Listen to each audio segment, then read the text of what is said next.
படத்துக்கு சினிமா தியேட்டருக்கு போனோன்னே போடுவாங்கல்ல, நம்ம நாட்டுக்கு என்னதான் ஆச்சு, பீடி சிகரெட் குட்கா அப்படின்ற மாதிரி நம்ம முதல்வருக்கு என்னதான் ஆச்சுன்னே தெரியல.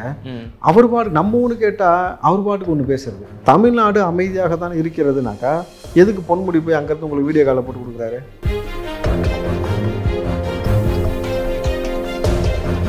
காங்கிரஸ் மோசமாக கடுமையாக விமர்சனம் செய்து கொண்டிருக்கிறது அதானியை குறித்து. ஆனால் அந்த அதானியோடு மிக நெருக்கமாக திமுகவுடைய குடும்பமே இருக்குது. சபரிசனும் உதயநிதியும் சரி, முதல்வரும் சரி, மிக நெருக்கமான ஒரு நேர்த்தியான ஒரு விஷயத்தை கடத்தி கொண்டு போகிறீங்க. விமானி இல்லாமல் கூட போவார், அதானி இல்லாமல் போக மாட்டார்னு சின்ன ஒரு வழக்கம் போல் டைலாக்லாம் பேசினார். இப்போ கூட சேர்ந்து நீங்கள் தான் போயிருக்கீங்கன்னு இப்போ தெரிய வருது. உங்கள் மச்சானை வந்து பார்த்துருக்காரு, 2 பேரும் எல்லாமே வந்து ஃப்ளைட்டை போட்டு சுற்றிக்கிட்டு இருந்துருக்கீங்களான்னு ஒரு கேள்வி எழுப்புறாங்களே. நான் அவர் பேச்செல்லாம் மதிக்கிறதே இல்லை. சில முறை நல்லா செய்தி போட்டுக்க அப்படின்னு சொல்கிறீங்கனாக்கா எவ்வளோ டைப்பில் இருப்பீங்க 2 பேரும். ஏற்கனவே நீங்கள் எடப்பாடியை வந்து நீங்கள் ரொம்ப சாதாரணமாக குறைச்சி மதிப்பிடவும் கூடாது. அவர் அப்படி பதவிக்கு வந்தார், இப்படி பதவிக்கு வந்தார், நீங்கள் கிரிட்டிசைஸ் பண்ணுறீங்களே. ஆனால் பதவிக்கு வந்தார்ல. ஏன்னா எடப்பாடி ஆட்சி செய்ய பொழுது தான் ஸ்டாலின் அவர்கள் சட்டையை கிழிச்சிட்டு சுற்றினார். மீண்டும் நீங்கள் இப்படி பேசிட்டு இருந்தீங்கன்னா உங்களை எதை கிழிச்சிட்டு அவர் சுத்த விடுவார்னே தெரியாது. நீங்கள் அந்த அரசியலை புரிஞ்சிக்காம மக்கள் பிரச்சனையை குறித்து பேசும்பொழுது அதுக்கு நீங்கள் பதில் சொல்லுங்கள். இவ்வளவு மோசமாக ஒரு ஆட்சி நடந்து கொண்டிருக்கிறது, எதை பற்றியுமே கவலை இல்லை. உதயநிதி சொன்னது இந்த இடத்துல நம்ம குறிப்பிடணும். அவன் கோட்டரும் கட்டிங்க அடிச்சுட்டு இங்கே வேலை செய்யாமல் படுத்துக்கிறதுனால அந்த வேலை நடக்கலையா, இல்லை அதிகாரிகளை வேலை செய்வதற்கு வேலை வாங்குவதற்கு துப்புல்லாத ஆட்கள் அமைச்சராக உட்காந்துருக்கீங்களா? தண்ணி நிற்கிறதுனால ஒருத்தன் ஏடிஎம்ல கரண்ட் ஷாக் அடிச்சு செத்து போகிறான், இப்போ உயிரிழப்பு ஏற்படுதுன்னும் பொழுது எவ்வளவு மோசமான ஒரு ஆட்சி. உங்கள் குடும்பத்தில் ஒரு துயரம் ஏற்பட்டால் எப்படி கதறீங்க? அந்த வலி வேதனை உங்களுக்கு தெரியுமில்ல. மக்களுக்கு நீதி கிடைக்காது. செத்துட்டா ஒரு நிதி கிடைக்கும். கள்ளச்சாரி மரத்தில் செத்துக்கினா ஒரு நிதி. இப்போ மின்சாரம் தாக்கிடுச்சுல ஒரு நிதி அனௌன்ஸ் பண்ணுவாங்க. இனிமேட்டு வரக்கூடிய காலகட்டங்களில் காங்கிரஸ் திமுகவோட சேர்ந்து பயணம் பண்ணுவதுன்றது நடக்கவே நடக்காது. நீங்கள் பாருங்கள், நிச்சயமாக 2026 நீங்கள் விஜயகாந்த் அப்புறப்படுத்துறேன்னு சொல்லிட்டு அரெஸ்ட் பண்ணாலும் சட்டம் ஒழுங்கு பிரச்சனையாகும், அரெஸ்ட் பண்ணாமல் விட்டாலும் பிரச்சனையாகும். மக்கள் அங்கே உட்காந்து போராடுவாங்க. இடத்தை நீங்கள் தேர்வு செஞ்சு தப்புன்னு சொல்லிட்டு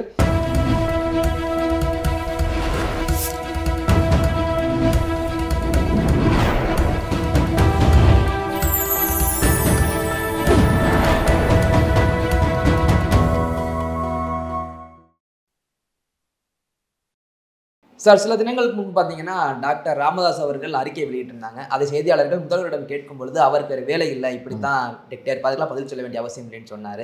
இப்போ தற்போது பார்த்தீங்கன்னா மழை சம்பந்தமாக எடப்பாடி அவர்கள் கருத்து தெரிவிப்பது கூட அவருக்கும் வேறு வேலை இல்லை, அவருடைய குற்றச்சாட்டை நாங்கள் மதிப்பதே இல்லை அப்படின்னு முதல்வர் சொல்கிறாரு. யாருடைய கேள்விக்கு தான் முதல்வர் பதில் சொல்ல போகிறார்?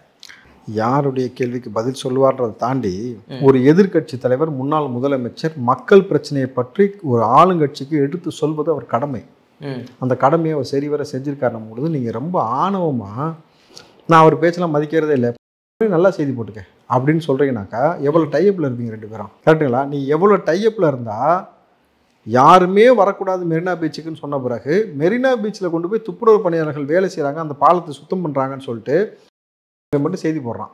உங்களுக்கு புரிஞ்சா அதில் இருக்கக்கூடிய உள் சூட்சமா? என்ன சூட்சமம்? இந்த செய்தி நல்லா போட்டுக்கன்னு இங்கே சொல்கிறது, அந்த பக்கம் மெரினா பீச்சுக்கு யாருமே வரக்கூடாதுன்னு சொல்லிட்டாங்க. சொன்ன பிறகு யாருமே இல்லாத கடையில் யாருக்கிட்ட டீ ஆற்றுனீங்க போய்? அப்போது நல்லா கடல் சீற்றம் அதிகமாக இருக்குது, தன் உயிரை பணயம் வைத்து துப்புரவு தொழிலாளர்கள் வேலை செய்ய தயாராக இருக்கிறாங்கன்னு சொல்லிட்டு அவங்க உயிரை துச்சமாக மதித்து நீங்கள் வந்து உங்கள் விளம்பரத்துக்காக அவங்கள கொண்டு போய் நிப்பாட்டி கேவலப்படுத்துறீங்களா? அவங்கள இந்த ஆணவம் தான் உங்களை அழிவில் கொண்டு போய் நிப்பாட்ட போடுது. ஏற்கனவே நீங்கள் எடப்பாடியை வந்து நீங்கள் ரொம்ப சாதாரணமாக குறைச்சி மதிப்பிடவும் கூடாது. அவர் அப்படி பதவிக்கு வந்தார், இப்படி பதவிக்கு வந்தார், நீங்கள் கிரிட்டிசைஸ் பண்ணுறீங்களே. ஆனால் பதவிக்கு வந்தார்ல. சசிகலா ஓரம் கட்டிட்டு வந்திருக்காரு. சசிகலா ஜெயலலிதாவோட நிழலாக இருந்தவர்கள் ஓரம் கட்டிட்டு வந்திருக்கிறாரு. டிடிவி தூக்கி ஓரம் கட்டி வந்திருக்காரு. ஓபிஎஸ்ஸை ஓரம் கட்டி வந்திருக்காரு. நீங்கள் சாதாரண நினச்சக்கூடாது. ஏன்னா எடப்பாடி ஆட்சி செய்ய பொழுது தான் ஸ்டாலின் அவர்கள் சட்டையை கிழிச்சிட்டு சுற்றினார். ஞாபகம் இருக்கா உங்களுக்கு? சட்டமன்றத்தில் அல்லேகா தூக்கிட்டு வந்து சட்டையை கழிச்சிட்டாங்க, உள்காயம் இருக்குது வெளிக்காயம் இருக்குன்னு ப்ரெஸ் மீட் கொடுத்தாரு. அப்போது மீண்டும் நீங்கள் இப்படி பேசிட்டு இருந்தீங்கன்னா உங்களை எதை கிழிச்சிட்டு அவர் சுத்த விடுவார்னே தெரியாது. நீங்கள் அந்த அரசியலை புரிஞ்சிக்காம மக்கள் பிரச்சனையை குறித்து பேசும்பொழுது அதுக்கு நீங்கள் பதில் சொல்லுங்கள். எடப்பாடி என்ன தனிப்பட்ட முறையில் உங்கள் வீட்டில் சம்மந்தம் வச்சுக்கலாம்னா கேட்டார். அவன் நாங்கள் மதிக்கலன்னு சொல்கிறதுக்கு மக்கள் இப்படி அல்லோலப்படுறாங்கன்னு சொல்கிறாரு. எடப்பாடி அவர்கள் இன்றைக்கி நேரடியாக இந்த விழுப்புரம் மாவட்டம் விவசாயிகள் பாதிக்கப்பட்ட இடத்துக்கு நேரடியாக போனார். மழை பெய்கிற அன்னைக்கே போயிட்டார். அவர் போனதோடைய அழுத்தம் உளவுத்துறை கொடுத்த ரிப்போர்ட்டு இன்றைக்கி உங்களை ஓட வைக்குது. இன்றைக்கி அப்போ எந்த அளவுக்கு எடப்பாடி மக்களை குறித்து ரொம்ப தெளிவாக சொல்கிறாரு. ஆமை வேகத்தில் நகர்ந்து கொண்டு இருக்கிறது பணிங்கிறாரு. நீங்கள் உடனே சீமான்ட்ட போயிடக்கூடாது ஆமையினால, சரிங்களா? அப்போது இவ்வளவு மோசமாக ஒரு ஆட்சி நடந்து கொண்டிருக்கிறது, எதை பற்றியுமே கவலை இல்லை. உதயநிதி சொன்னது இந்த இடத்துல நம்ம குறிப்பிடணும், அதிகாரிகள் வேலை செய்வதே கிடையாது. நான் நைட்டு 12 மணிக்கு போன பிறகு தான் வேலையே செய்கிறாங்கன்றீங்க. அப்போது வேலையே செய்யலன்னு நம்ம தெளிவாக தெரிகிற பொழுது எப்படி நீங்கள் நல்லா யோசிச்சு பாருங்கள். இப்போ விழுப்புரத்தில் அதிகமான மழை பெய்யுது, இங்கே பெஞ்சது சென்னையில் பெஞ்சது சராசரி மழையுடைய அளவு. சராசரி மழை அளவு எப்படி வந்து இத்தனை பெரிய தேக்கத்தை ஏற்படுத்தும், நீர் தேக்கத்தை எப்படி ஏற்படுத்துது? குறிப்பாக சென்னையில் தான் மட்டும்தான் உங்களுக்கு அடையாறு, கொசஸ்தலை, பக்கிங்க கால்வாய், கூவம் இருக்குது. இதெல்லாம் இருந்தும் கூட தண்ணி நிற்கிது. தண்ணி நிற்கிறதுனால ஒருத்தன் ஏடிஎம்மில் கரண்ட்டு ஷாக் அடிச்சு செத்து போகிறான். இப்போ உயிரிழப்பு ஏற்படுதுன்னும் பொழுது எவ்வளவு மோசமான ஒரு ஆட்சி. உங்கள் குடும்பத்தில் ஒரு துயரம் ஏற்பட்டால் எப்படி கதறீங்க? அந்த வலி வேதனை உங்களுக்கு தெரியுமில்ல. நீங்கள் எத்தனை நபர்களை உங்கள் குடும்பத்தில் பறி கொடுத்துருக்கிறீங்க. அப்போ மக்களுக்கும் ஒரு குடும்பத்தில் ஒரு குடும்பத்துடைய தலைவன் சம்பாதிக்கக்கூடியவன் செத்து போயிட்டான அந்த குடும்பம் நிர்கதியாக நிற்கும்ல. உங்கள் ஆட்சியில் இங்கே பாலாறு தேலாரமாக ஓடுது. அவன் இங்கே வேலைக்கு போராடிட்டு கிடக்கிறான், திண்டாடிட்டு கிடக்கான். விவசாயிகளுடைய நிலத்தெல்லாம் பிடிங்கி குண்ட சட்டம் பிடிங்கி விவசாயம் செய்யறதுக்கு ஆள் இல்லை, நிலமும் கிடையாது.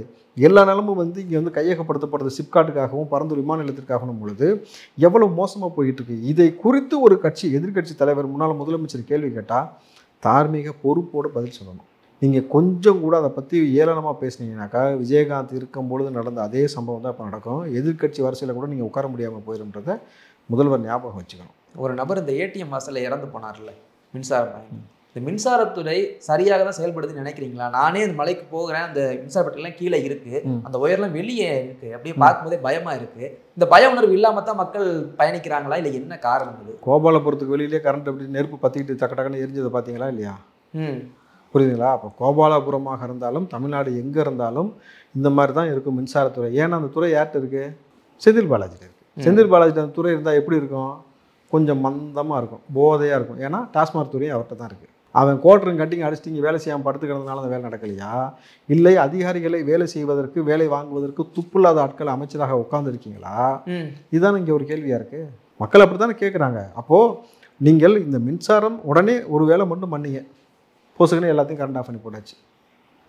ஒரு ஆள் செத்து போனதுக்கப்புறமேட்டு எல்லா ஏரியாலும் டப்பு டப்பு டப்புன்னு கரண்ட் ஆஃப் பண்ணி போட்டு அடுத்த நாள் தான் கரண்ட்டை கொடுத்தீங்க. ஆனால் இந்த நீர் தேங்கினது தானே பிரச்சனை.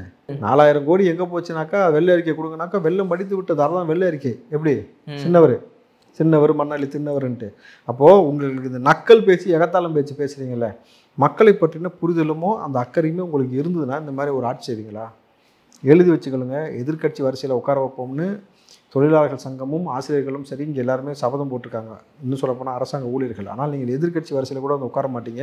இந்த முறை உங்கள் தலையெழுத்தை வந்து மாற்றி எழுதப்படும். செய்தியாளர்கள் கேள்விக்கு சென்னை தத்தளிக்கவில்லை, தலைநகரம் நிம்மதியாக இருக்குன்னு சொல்கிறாரு. தலைநகரம் நிம்மதியாக தான் இருக்கா நீங்கள் போகிற வர இடங்கள்லாம்? ஸோ அதாவது முதலமைச்சருக்கு இந்த இதில் இந்த படத்துக்கு சினிமா தேட்டருக்கு போனோன்னே போடுவாங்கல்ல, நம்ம நாட்டுக்கு என்ன தான் ஆச்சு, பீடி சிகரெட் குட்கா அப்படின்ற மாதிரி நம்ம முதல்வருக்கு என்ன தான் ஆச்சுன்னே தெரில. அவர் பாட்டு நம்ம ஒன்று கேட்டால் அவர் பாட்டுக்கு ஒன்று பேசுறது. இந்த பாட்டை போட்டுட்டு ஓம் பாட்டுக்கு ஒன்று ஆடுறது ஒன்று இருக்கும்ல, பாட்டுக்கு ஆட மாட்டாங்க. அந்த மாதிரி நம்ம ஒன்று கேட்டோம்னா அதை பற்றிலாம் எதுவுமே கவலைப்படுறது இல்லை. இவருக்கு முன்னாடியே ஸ்கிரிப்ட் கொடுத்துருவாங்க போட்டிருக்கு. ஏன்னா அவர் முன்னாள் நடிகர் தானே. ஒரு ஃபெயிலியர் நடிகர்னு அண்ணாமலை சொன்ன மாதிரி ஃபெயிலியர் நடிகருடைய தந்தை, ஓகேங்களா? அப்போ அந்த கலை குடும்பம் தானே ட்ரை பண்ணுறாரு. இப்போ இவர் டைலாக் மனப்பாடம் பண்ணிட்டு நீ என்ன கேட்குறதுலாம் முக்கியம் இல்லை, எனக்கு 6 வயசு நீ கேட்காம நீ மாற்றி மாற்றி கேள்வி வேணும் அப்படி பதில் சொல்கிறது, நான் 2வது கேள்விக்கு தான் பதில் சொல்லுவேன்ற மாதிரி இவர் பாட்டுக்கு ஒரு பக்கம் பதில் சொல்கிறாரு. தமிழ்நாடு அமைதியாக தான் இருக்கிறதுனாக்கா எதுக்கு பொன்முடி போய் அங்கேருந்து உங்களுக்கு வீடியோ காலில் போட்டு கொடுக்குறாரு? வீடியோ கால் போட்டு அங்கே இருக்கக்கூடிய நரிக்குறவர் மக்களை வந்து முதல்வர்கிட்ட பேச சொல்கிறாங்க. ஆனால் அதில் நம்மால் புச்சாலை எப்படி தெரியுமா, ஹெட்செட்டை மாட்டிட்டு முதல்வர்கிட்ட பேசிட்டு ஹெட்செட்டை கழட்டாமே அப்படியே இங்கே பேச சொல்கிறாரு. நரிக்குறவர் பேசுறது முதல்வருக்கு கேட்கணும், முதல்வர் பேசுறது அந்த மக்களுக்கு கேட்கணும். புரியுதுங்களா? அதுவுமே கேட்கல. நம்பர் 1. 2வது, எந்த பாதிப்பும் இல்லைனாக்கா மத்திய அரசு எதுக்கு நிதி கேட்குறீங்க? நாடாளுமன்றத்தில் அதை கொடுத்து விவாதிக்கணும்னு எதுக்கு டிஆர் பாலு பேசுகிறீங்க? மத்திய அமைச்சர் ஒரு குழுவை போட்டு, மத்திய அரசாங்கம் ஒரு குழுவை போட்டு இங்கே வந்து பார்வையிட சொல்லணும்னு ஏன் சொல்கிறீங்க? ஒன்றுமே துப்பு இல்லை. மறுபடியும் பாருங்கள், வடச்சென்னை முங்கிட்டு இருக்குது, பார்த்தீங்களா இல்லையா? ஆமாம். அப்போ எல்லா இடத்துலையும் மக்களை காவு கொடுக்க வேண்டியது, ஆனால் கேட்டாக்கா நக்கல் பேச்சு பேச வேண்டியது. அப்போ இவர் என்ன சொல்லுவாங்க சொல்லுங்கள்? இந்த நக்கலுக்கு தான் நடுரோட்டு நாளைக்கு நிற்க வைக்க போகிறாங்க பாருங்க. இந்த சம்பவத்தில் எடப்பாடி மட்டும் ஒரு கருத்து தெரிவிச்சிருக்காரு, எதிர்கருத்து. இன்னும் சில தலைவர்கள் இந்த சம்பவங்கள்லாம் முடிந்த பிறதான் வந்து குரல் கொடுக்குறாங்க. அவங்க ஏன் இன்னும் களத்துக்கு வராமலே இருக்காங்க? நிறைய தலைவர்கள் இருக்காங்கல்ல. சில தலைவர்கள்லாம் யார் தலைவர்கள்? எடப்பாடியை தவிர்த்து என்ன தலைவர்கள் தமிழகத்தில் இருக்காங்க? அதை நீங்கள் தான் சொல்லணும். எடப்பாடியை தாண்டி தலைவர்கள்னு சொல்லி இங்கே யார் இருக்கான்னு சொல்லுங்கள் நீங்கள். இப்போ கட்சி தலைவர்களாக ஒரு பக்கம் சீமான் இருக்கிறாரு. ஓகே, என்ன பேசினாரு? இன்னும் எதுவும் பேசலையே, பேச மாட்டார். அப்புறம் பிரேமலதா விஜயகாந்த் அவர்கள் இருக்காங்க, அன்புமணி அவர்கள் இருக்காங்க, இவர்களவே இன்னும் குரல் கொடுக்கலையே. சம்பவங்கள்லாம் முடிந்ததுக்கு அப்புறம் தான் குரல் கொடுப்பாங்களா? இதனுடைய காரணம் என்ன? கூட திரும்ப விட்டுட்டீங்க சாரி, முக்கியமான ஆளை விட்டுட்டேன். காங்கிரஸ் கட்சி செல்வ பெருந்தகையை விட்டுட்டீங்க, வைகோ இருக்கார் அவரை விட்டுட்டீங்க. திமுக ஆட்களா வருது. இவர்கள்லாம் தலைவர் இல்லையா? தலைவர்கள் தான். அதையாவது ஒத்துக்கிறீங்களா இல்லையா? ஒத்துக்கிறேன். ஓகே. அப்போ இவர்கள் யாருமே பேசாம மௌனமா இருக்க வேண்டிய அவசியம் உங்களுக்கு என்ன ஏற்பட்டிருக்கிறது?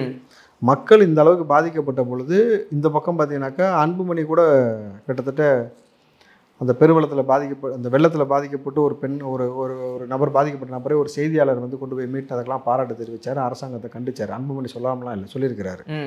ஆனால் சொல்ல வேண்டிய நபர்கள் சொல்லலை. நீங்கள் கூட்டணின்றது எலெக்ஷன் நேரத்தில் வைக்கிறது தான். இந்த எலெக்ஷன் முடிஞ்சிருச்சுன்னா உங்கள் ஹனிமூன் பீரியட் முடிஞ்சிருச்சுன்னு அர்த்தம். இன்னும் தேனிலவு கொண்டாடிக்கிட்டே இருக்கக்கூடாது அவங்களோட சேர்ந்து, புரியுதுங்களா? தேனிலவு முடிஞ்சிருச்சு. தேனிலவுனா 3 ஆண்டு காலமாக நடக்கும். அதைத்தான் கேட்குறேன். 3 ஆண்டு காலம் நடந்தால் அது பேர் தேனிலவா முதல்ல? புரியுதுங்களா? அப்போ எலெக்ஷன் அந்த அந்த டியூரேஷன் எலெக்ஷன் வரைக்கும் தான். அப்போயோட உங்கள் ஹனிமூன் பீரியட் ஓவர். அதுக்கு பிறகும் நீங்கள் 3 ஆண்டு காலமாக ஹனிமூன் கொண்டாடிக்கிட்டே இருக்கீங்க திமுகவோட சேர்ந்துனாக்கா ஹனியை கொடுக்கறது யார்? புரியுதா உங்களுக்கு? அப்போ அதன் அடிப்படையில் நீங்கள் அங்கேயே அமைதியாக இருக்கிறீங்க பொழுது உங்களை எப்படி மக்கள் பார்ப்பார்கள் உங்களுக்கு ஒரு புரிதல் இல்லை. எல்லாத்துக்கும் திமுக செஞ்ச ஆமாஞ்சாமி கும்பிடு குருசாமி தீபாவளி நல்வாழ்த்துக்கின்ற மாதிரி நீங்கள் வாட்டுக்கு கம்முன்னு கும்பிடு போட்டுகிட்டே உட்கார்றதுக்கு ஒரு அரசியல் கட்சி தேவை கிடையாது. இந்த இடத்துல எதை பேசணுமோ அதை பேசணும். குறிப்பாக காங்கிரஸ் எந்த அளவுக்கு அதிருப்தியில் இருக்குனாக்கா, காங்கிரஸ் மோசமாக கடுமையாக விமர்சனம் செய்து கொண்டிருக்கிறது அதானியை குறித்து. ஆனால் அந்த அதானியோடு மிக நெருக்கமாக திமுகவுடைய குடும்பமே இருக்குது. சபரிசனும் உதயநிதியும் சரி முதல்வரும் சரி மிக நெருக்கமான ஒரு நேர்த்தியான ஒரு விஷயத்தை கடத்தி கொண்டு போகிறீங்க. அறப்போர் இயக்கம் ஒரு குற்றச்சாட்டு வைக்கிறது, 3000 ரூபாய்க்கு நிலக்கரி வாங்கி 5000 ரூபாய்க்கு நீங்கள் விலை வச்சு விற்கிறீங்கனாக்கா அதில் எவ்வளோ பெரிய ஒரு ஸ்கேம் நடக்குதுன்ட்டு நீங்கள் கொள்முதல் எடுக்கும் பொழுதே தரம் குறைவான அந்த இதுதான் வேணும், நிலக்கரி தான் வேணும்னு சொல்லி உங்கள் சார்பாக சொல்லப்பட்டிருக்குனாக்கா தரம் குறைவாக இருக்கும் பொழுது அதோடைய எரிபொருளுடைய அந்த சக்தின்றது குறையும். அப்போ இப்படி ஒரு விஷயம் செஞ்சுக்கிட்டு இருக்கிறீங்க பொழுது இதே ராகுலிடமும் தற்போது ராகுல் மட்டும் கிடையாது, பிரியங்கா காந்தி உள்ளே வந்திருக்கிறாங்க. 2 பேர்ட்டையும் அங்கே தகவல் கொடுக்கப்பட்டிருக்கு. இப்போ நீங்கள் அதானி இல்லாமல் மோடி அவர்கள் போகவே மாட்டார், இன்னும் சொல்ல போனீங்கன்னா விமானி இல்லாமல் கூட போவார், அதானி இல்லாமல் போக மாட்டார்னு சின்ன ஒரு வழக்கம் போல் டைலாக்லாம் பேசினார். இப்போ கூட சேர்ந்து நீங்கள் தான் போயிருக்கீங்கன்னு இப்போ தெரிய வருது. உங்கள் மச்சானை வந்து பார்த்துருக்காரு, 2 பேரும் எல்லாமே வந்து ஃப்ளைட்டை போட்டு சுற்றிக்கிட்டு இருந்திருக்கீங்களான்னு ஒரு கேள்வி எழுப்புறாங்களே, அதை குறித்து கேள்வி கேட்டால் அதுக்கு பதில் சொல்வதற்கு உங்களுக்கு திராணி இல்லை. எடப்பாடி சொல்வதற்கோ ராமதாஸ் சொல்வதற்கோ பதில் சொல்வதற்கு திராணி இல்லாமல் நீங்கள் வந்து போகிறீங்கல்ல, சரியான அரசியல் கட்சி தலைவர் பதில் சொல்லுங்கள். இதுக்கு அரசியல் களம் சார். இது கேள்வி கேட்டால் பதில் சொல்லி தான் ஆகணும், தார்மீக பொறுப்பு இருக்குது. நீங்கள் கேள்வி கேட்டாலும் பதில் சொல்லணும். அவங்க ஓட்டு போட்டிருக்கீங்க, சாதாரண ஆள் கிடையாது நீங்கள். அப்போது இந்த புரிதல் இல்லாமல் நீங்கள் வந்து நக்கல் பண்ணிட்டு சுற்றுறீங்கல்ல, இது எதில் போய் நிப்பாட்ட போகுதுன்னு மட்டும் பாருங்கள். கூடிய சீக்கிரம் இந்த வழக்கில் செந்தில் பாலாஜி அப்போ இந்த கையொப்பம் போட்ட போதெல்லாம் உள்ளே இருந்தாருனாலும் செந்தில் பாலாஜி அண்ணாமலை விட போகிறது கிடையாது, அதானி விவகாரத்தை இந்த காங்கிரஸ் விட போகிறது கிடையாது பொழுது எதிரில் இனிமேட்டு வரக்கூடிய காலகட்டங்களில் காங்கிரஸ் திமுகவோட சேர்ந்து பயணம் பண்ணுவதுன்றது நடக்கவே நடக்காது. நீங்கள் பாருங்கள், நிச்சயமாக 2026 பெரிய மாற்றம் இருக்கும். Okay sir. இப்போ இந்த மழை நேரத்தில் துப்புரவு தொழிலாளர்கள் படக்கூடிய அந்த கஷ்டங்கள்லாம் பார்க்க முடியுது. நம்ம தமிழ்நாடு ஆட்சியாளர்கள் மார்த்தட்டி கொள்கிறார்கள். சிங்கப்பூருக்கு இணையான ஒரு ஆட்சி அந்த அளவுக்கு தரம் இருக்கு எங்ககிட்டன்னு சொல்கிறாங்க. ஆனால் இன்னும் மலம் அள்ளக்கூடிய அந்த கழிவு தொட்டிகளை மனிதர்களை இறக்கி விட்டு தான் அள்ளுறாங்க. டெக்னாலஜி வேலை செய்யலையோ அந்த இடத்துல?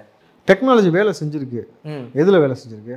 மண்டை மேலே கொண்டையை பார்த்தியா அப்படின்ற மாதிரி சில விஷயங்கள்ல டெக்னாலஜி வேலை செஞ்சுருக்கு. ஆனால் எதில் வேலை செய்யலைனாக்கா, இந்திய அரசியலமைப்பு சட்டமும் சொல்லிடுச்சு. அதுக்கு பிறகு பார்த்தீங்கன்னாக்கா இங்கே வந்து ஒரு நீதிபதி அவர்கள் தீர்ப்பே கொடுத்துட்டாங்க, மலக்குழியை மனித மலத்தை மனிதன் அள்ளுவதற்கு இங்கே தடை விதிக்கப்பட்டிருக்கு. ஆனால் இந்தியாவிலேயே தமிழ்நாடு முதலிடமாக இருக்கிறது செய்தி. இதிலே முதலிடம், இதில் தான் முதலிடம். குடிக்கிறதுல முதலிடமாக இருக்கும், இந்த மாதிரி மலைக்குழியில் மக்களை கொள்றதுல முதலிடமாக இருக்கும், போய் மத்திய அரசு காசு கொடுன்னு கேட்கறதுல முதலிடமாக இருக்கும், விவசாய நிலத்தை பிடிக்கிட்டு குண்டை சட்டம் போடுறதுல முதலிடமாக இருக்கும், கொலை கொள்றதுல முன்னிடமாக இருக்கும், கஞ்சா போதை இதில் முன்னிலமாக இருக்கும். இப்படி தான் போயிட்டு இருக்கு. மக்கள் விரும்பக்கூடிய ஒன்றில் கூட முன்னிலை வரலையே. மக்கள் கொடுக்கறதுக்கு விருப்பம் இல்லை சார் அவங்களுக்கு. மக்கள் என்ன சார், மக்கள்லாம் என்ன சார் அவங்கள பொறுத்த வரைக்கும் செத்து போயிட்டா கேட்குறீங்க. ஆமாம், மக்கள்லாம் என்ன அப்படின்ற மாதிரி அப்படிதான் இருக்கு. நாஞ்சில் சம்பத் சொன்னதே சொல்லவா? சொல்லட்டுமா? சொல்லுங்க. அவன் தண்டவாளத்தில் தலை வச்சு படுத்தேன்னு சொன்னான். அவன் படுத்த 2வது பிளாட்ஃபார்மு, ட்ரெயின் வந்து 4வது பிளாட்ஃபார்ம்னு சொன்னாரா? விடுதலை 2ல டைலாக் அதை தான் வச்சிருக்காங்க, கலைஞரை பற்றின்னு சொல்லிட்டு. ஆனால் வந்து ஒரிஜினல் நடந்தது என்னன்னு நாஞ்சில் சம்பத் சொல்லிட்டாரு. அப்போது இவங்களை பொறுத்த வரைக்கும் மக்கள் என்னப்பா, ஒன்றும் கிடையாது. செத்து போயிட்டா ஒரு நிதி கொடுத்துருவோம், முடிஞ்சு போச்சு. மக்களுக்கு நீதி கிடைக்காது. செத்துட்டா ஒரு நிதி கிடைக்கும். கள்ளச்சாரி மரத்தில் செத்துக்கினா ஒரு நிதி, இப்போ மின்சாரம் தாக்கிடுச்சுல ஒரு நிதி அனௌன்ஸ் பண்ணுவாங்க, அவ்வளோதான். திமுகவிற்கு நிதியை கொடுத்து இவர்களை வந்து சரி கட்டி விடலாம்ன்ற ஒரு திமிர் இருக்கிறதுனால தான் இந்த பக்கம் பார்த்தீங்கன்னா 1000 ரூபா மகளிர் கொடுக்குறது, பஸ்ஸுக்கு வந்து இலவசம் கொடுக்குறது, இந்த பக்கம் மக்களை அலுவலப்படுறது. 1000 ரூபா கொடுக்குற நிலைமையில தான் மக்களை வச்சிருக்கோன்றதை நீங்கள் உணர்றதே கிடையாது. இதை வந்து பெருமையாக மார்த்தட்டி பேசிக்கிறாங்கல்ல. இப்போ இந்த மலக்குழி மரணம்ன்றது ரொம்ப முக்கியமான விஷயம். இப்போ தமிழ்நாடு முதலிடம் இந்த அளவுக்கு வாச்சிருக்குனாக்கா அப்போ வந்து தமிழ்நாடை ஆளக்கூடிய அந்த முதலமைச்சருடைய லட்சணம் என்னென்னு புரியுது. அப்போ மக்களை மக்களாக அவர்கள் பார்க்கவில்லை. அடிமை சாசனம் எழுதி கொடுத்தவன் போல அவன்கிட்ட வந்து பொருளாதார ரீதியாக அவன் பின்தங்கியன்றதுனால இவனை என்ன வேணாலும் யூஸ் பண்ணிக்கலாம், எப்படி வேணாலும் யூஸ் பண்ணிக்கலாம், யூஸ் பண்ணுறீங்க. நம்பர் 1. 2வது, நீங்கள் சொன்னீங்க இந்த இது மழை வெள்ளம் குறித்து இந்த மாதிரியான விஷயங்கள்லாம் இருக்குன்ட்டு. இதில் ரொம்ப குறிப்பாக பார்க்கணும், சென்னையில் ஏர்போர்ட் மழை வந்தப்போ ஃபங்க்ஷன் ஆச்சா? இல்லை, ஃபங்க்ஷன் ஆகவே இல்லை. அப்போது இவ்வளோ முக்கியமான இடத்துல இருக்கக்கூடிய ஏர்போர்ட் ஃபங்க்ஷன் ஆகல. காரணம் என்ன? தண்ணி ஃபுல்லாக. அப்போ இதுக்கே தண்ணி வந்துருச்சுனாக்கா பரந்தூரில் விமான நிலையம் கெட்ட போகிறாங்கல்ல, அது ஓடுதளமே ஏரியோடைய வழித்தடத்தில் தான் போடுறீங்களே. ஏரி மேலே எக்ஸாக்டாக அந்த ஓடுதளம் ஏரிக்கு மேலே பரந்தூரில் மழை வந்த தண்ணி எங்கள் உங்கள் மூக்கிலையா போகும்? எங்கே போகும்? இல்லை, ஆட்சியாளர்களுக்கு இது புரிஞ்சுக்கணும்ல. இப்போது மெட்ராஸில் இங்கே சென்னையில் முக்கியமான இந்த ஏர்போர்ட்டே முங்குதுனாக்கா ஏரி சார், அது மழை வந்தால் எல்லா தண்ணியும் வழித்தடங்கள் அங்கே தான் போய் நெம்மோம். அப்போது ஒவ்வொரு மலைக்கும் ஏர்போர்ட்டு நாசமாக போகும். மறுபடியும் அதில் பல ஆயிரம் கோடி ஏன் வரி பணத்தை தான் கொண்டு போய் போடுவீங்க, கரெக்டுங்களா? அப்போது மத்திய அரசாங்கம் கேட்டது இடத்தை தேர்வு செஞ்சு கொடுன்னு தான். ஆனால் நீங்கள் ஏர்போர்ட்டுக்கு விவசாய நிலத்தை தேர்ந்தெடுத்து கொடுக்க வேண்டிய அவசியம் என்னென்னு ஒரு கேள்வி இருக்குல்ல. இப்போ இந்த புரிதல் இல்லாத இவர்கள் சுய லாபத்திற்காக ஒரு இடத்தை தேர்வு செய்து கொடுக்கக்கூடிய இந்த மோசமான ஆட்சிங்கிறது அப்புறப்படுத்தல் பட்டால் தான் மக்களுடைய வாழ்வாதாரம் உருப்படும். இல்லாட்டி பரந்தூர் விமான நிலையத்தை தகவல் சொன்னீங்க, அது மக்களுடைய போராட்டம் இன்னும் போராட்டமே தானே இருந்துகிட்டு இருக்கு, எதிர்ப்பு குரல் வந்துகிட்டே தான் இருக்கு. தமிழக அரசு என்ன மாதிரியான ஒரு முடிவை எடுக்குன்னு நினைக்கிறீங்க? ஏதோ எடப்பாடி சொன்னாலே நம்ம மதிக்கிறது இல்லைன்னு சொல்றாப்புல, கரெக்டுங்களா? முதல்வர் மக்கள் சொன்னதே மதிக்க போறாங்க, அவ்வளோதான். மக்கள் சொல்றதை பற்றி அவனுக்கு எந்த கவலையுமே கிடையாது சார். மக்கள் வந்து என்னைக்கு மெரினாவில் இறங்கி ஒரு மக்கள் வந்து போராடினார்களோ அதுபோல் வந்து நாளைக்கு உணவு இல்லாமல் மக்கள் விழிபிதிங்கி நிற்கக்கூடிய நிலைமை ஆயிரும். தண்ணியை காசு கொடுத்து வாங்க வச்சிட்டிங்க, இன்றைக்கி 1 கிலோ அரிசி 100 ரூபாய்க்கு கொண்டு போய் நிப்பாட்டிட்டீங்க, இருக்கக்கூடிய விவசாய நிலத்தையும் அழிச்சிட்டிங்கனாக்கா சோத்துக்கு எங்கடா போவோம்னு சொல்லிட்டு மக்கள் தன்னிச்சையாக இறங்கி வந்தால் மட்டும்தான் அதுக்கு ஒரு தீர்வு கிடைக்கும். அப்படி இல்லையா, ஒரு ஆப்ஷன் ஸ்பாட்டுக்கு இந்த பக்கம் பார்த்தீங்கன்னா எடப்பாடி போய் உட்காந்துடணும். எடப்பாடி போய் உட்காந்துறாரு. நீங்கள் எவ்வளோ போலீஸ் இறக்குவீங்க? சரி, இறக்கிடுறீங்கப்பா. இன்னொன்று சொல்கிறேன், விஜய் போயிடுறாரு ஸ்பாட்டுக்கு, 10 லட்சம் பேர் கூடுவானா கூட மாட்டானா? கண்டிப்பாக அனௌன்ஸ் பண்ணிட்டு போகிறாரு, கூடுவானா கூட மாட்டானா? கூடுவான். நீங்கள் விஜய்க்கு அப்புறப்படுத்துறேன்னு சொல்லிட்டு அரெஸ்ட் பண்ணாலும் சட்டம் ஒழுங்கு பிரச்சனையாகும், அரெஸ்ட் பண்ணாமல் விட்டாலும் பிரச்சனையாகும். மக்கள் அங்கே உட்காந்து போராடுவாங்க. இடத்தை நீங்கள் தேர்வு செஞ்சு தப்புன்னு சொல்லிட்டு மத்திய அரசு கூர்ந்து கவனிக்கும். 10 லட்சம் பேர் 20 லட்சம் பேர் ஒரு இடத்துல உட்காந்து போராடுறான் பொழுது அப்போ என்ன பிரச்சனைக்காக போராடுறான்ட்டு அப்போ மனித உரிமை ஆணையத்துலேருந்து ஐநா சபையிலேருந்து எல்லாத்துக்கும் கொண்டு போய் எங்கெல்லாம் கொண்டு போய் இவங்களோட லட்சணம் என்ன, மலைக்குழியில் மக்களை எப்படி கொண்டுகிட்டு இருக்கான்னு சொல்லும் பொழுது மண்ணையும் மக்களையும் காப்பாற்றுவதற்காக தான் அரசாங்கம் ஒரு திட்டம், மண்ணையும் மக்களையும் காவு கொடுப்பதற்கு ஒரு திட்டமும் தேவை கிடையாது, அரசாங்கம் தேவை கிடையாது. முடிவுக்கு வந்துச்சுனாக்கா இவர்களுக்கு ஒரு நெருக்கடி ஏற்படுத்தலாம். அட்லீஸ்ட் விஜய் இதையாவது செய்வாரா, எடப்பாடி இதையாவது செய்யணும் அப்படின்றதான் ஒரு வேண்டுகோள். என்னுடைய பல்வேறு கேள்விகளுக்கு உங்கள் நேரத்தை ஒதுக்கி பதில் தந்தமைக்கு ரொம்ப நன்றி. தொடர்ந்து பேசுவோம். நன்றி அரவிந்த்.